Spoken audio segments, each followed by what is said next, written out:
everyone to another episode of Amplify, where we like to highlight and spotlight movers and shakers and just people that I like and are fancy. Very My fancy. guest, you like that, Josh? Joshua Reiman. Did I say that correctly? You got Reiman? it. Did I say that Reiman? Reiman. Got it? Okay. hmm Okay. And Josh is my first, and I'm really excited about this, my first non-industry guest. He is not in the homeownership arena, but there is a segue. So I kind of like it. And Josh is he leads social impact storytelling for PG&E. And if you don't know, PG&E is Pacific Gas and Electric. Us old people and Gen Xers know exactly what they are. But Josh, thank you so much for coming and spending time Yeah, with me. happy to. Yeah. And so, a little quick background. Josh is new to my life. Josh, I met at the Reagan Daily conference that we just had a couple of weeks ago, right here in Orlando, Florida. And he did a great job presenting, so much that we connected out in like the hallway area. And actually, fun fact, when he was presenting, right? When he was presenting, there was a comment from the audience, and well, I just felt like I didn't like the comment, and I needed I needed someone to have Joshua's back, and it was, and it was me, and here we are. So thank you so much for coming, Josh. I appreciate it. Oh, it's my pleasure. Yeah, yeah. So after the conference, we connected and you got to tell me more because during the conference, you presented this film about a family. Were they in the California area? Because you're in Oakland, Cali, right? Yeah, so I'm based in the Bay Area. The family that was featured in that story, that short film, is outside of Sacramento. Okay, cool. And Yep. it really touched me having this family run this business. They considered the business, they called it like a second home, which that obviously, home ownership, Yeah. it it connected with me.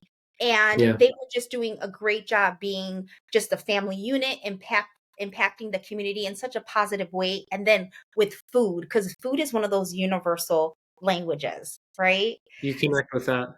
Right? Yes, very well. Mhm.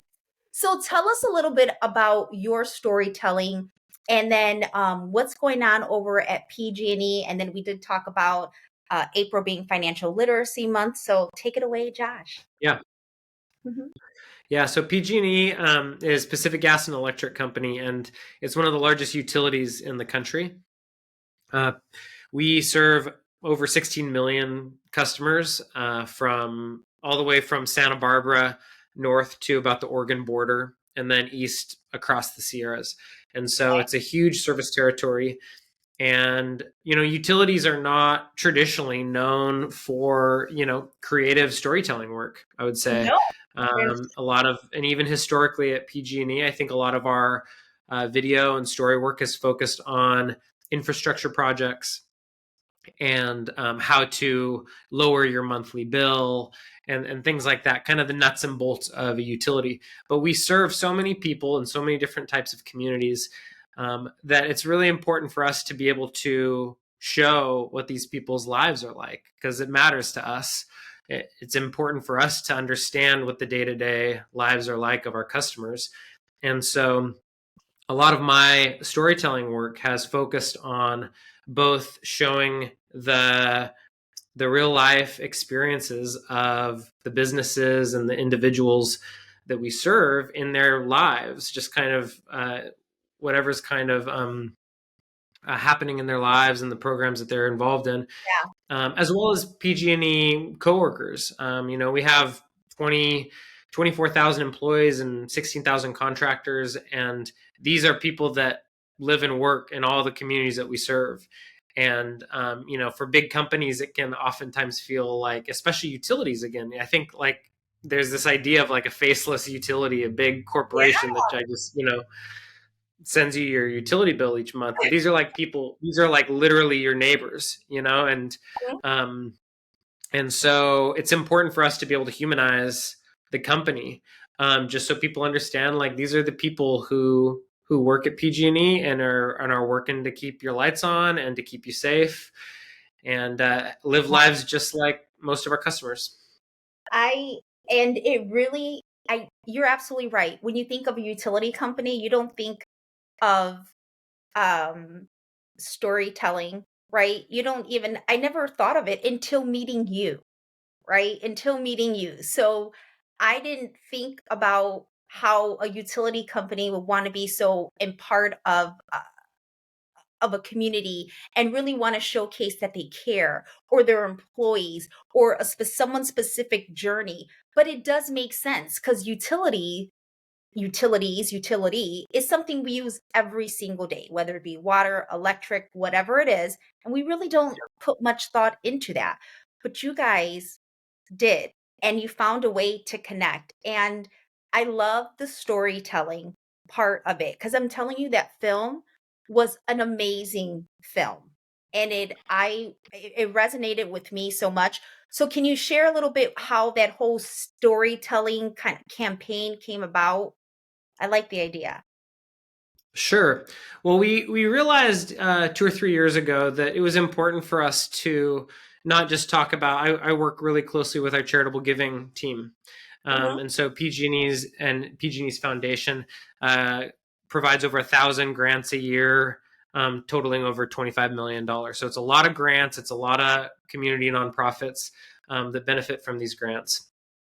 Um, and so we realized that we needed to do more than just talk about the giving. We needed to talk about the impact of the giving and show what that impact looked like to people. Because lots of companies do philanthropy. Like philanthropy in and of itself is not special. Most people expect businesses to do some type of philanthropy. We go to local businesses in our towns and ask them to donate to our school auctions and our local nonprofits and things like this. So telling people that we do philanthropy is not really, that's kind of the bare minimum.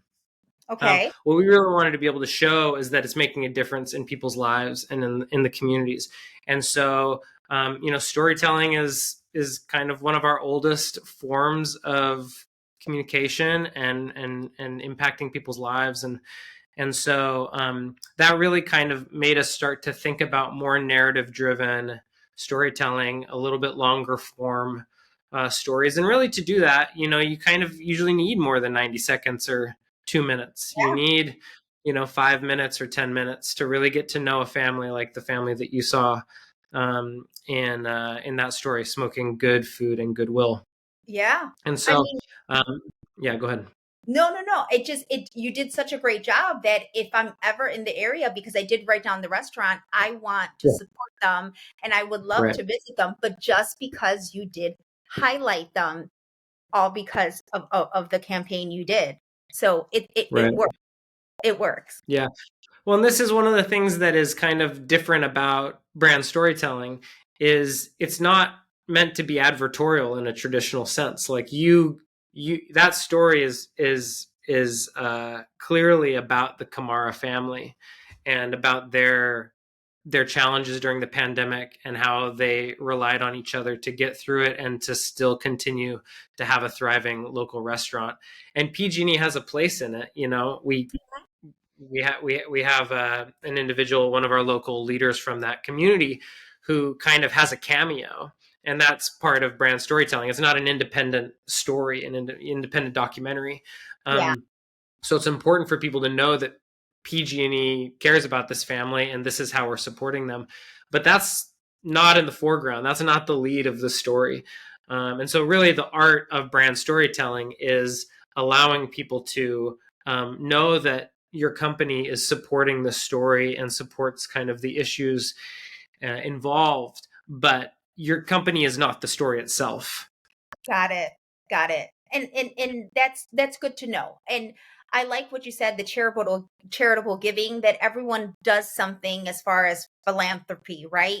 But that is the bear. That's it. Like there should be more, and you guys do more, and you guys go above and beyond. And I really really like to hear that. April, Financial Literacy Month. Are you guys focusing on anything for April? So April is also Earth Month, Earth Day Oh, month. Um, Yeah, so we have on the community relations team, we have a big focus on volunteerism at our state parks across California. So we usually have hundreds of coworkers volunteering in state parks across the state. But we have created an economic equity and financial literacy program that was launched about 2 years ago. We just graduated our second cohort, and this program came about after George Floyd's murder, and there was a lot of companies that were donating um, donating to local BIPOC nonprofits and trying to show their support for communities of color, kind of with big donations. And those are nice. No one, rarely were those turned down.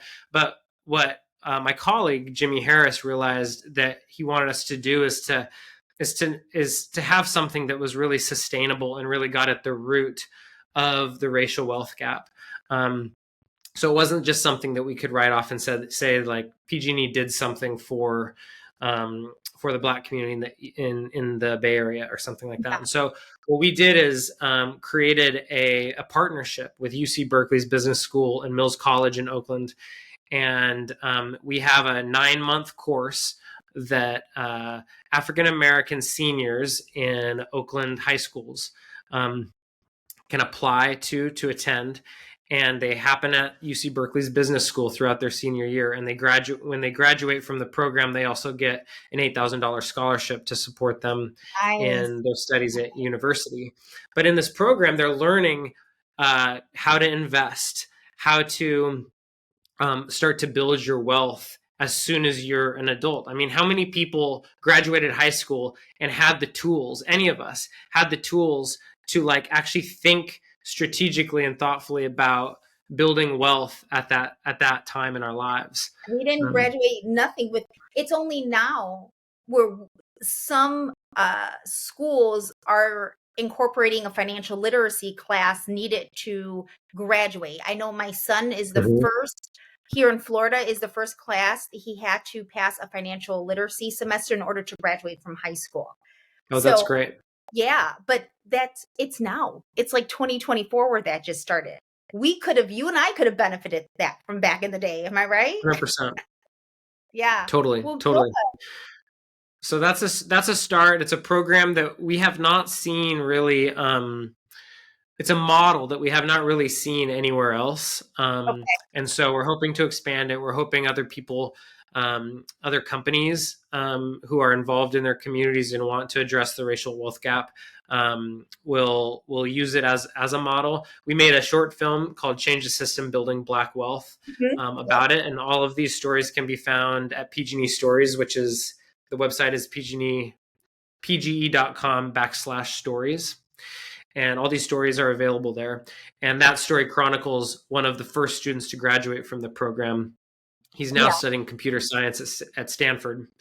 But that's been but that story has been a real great vehicle to help people see the impact on young people of learning these tools and these skills and this knowledge right at the beginning of their adult life, so they can be thinking about these things when they're making choices about their financial future.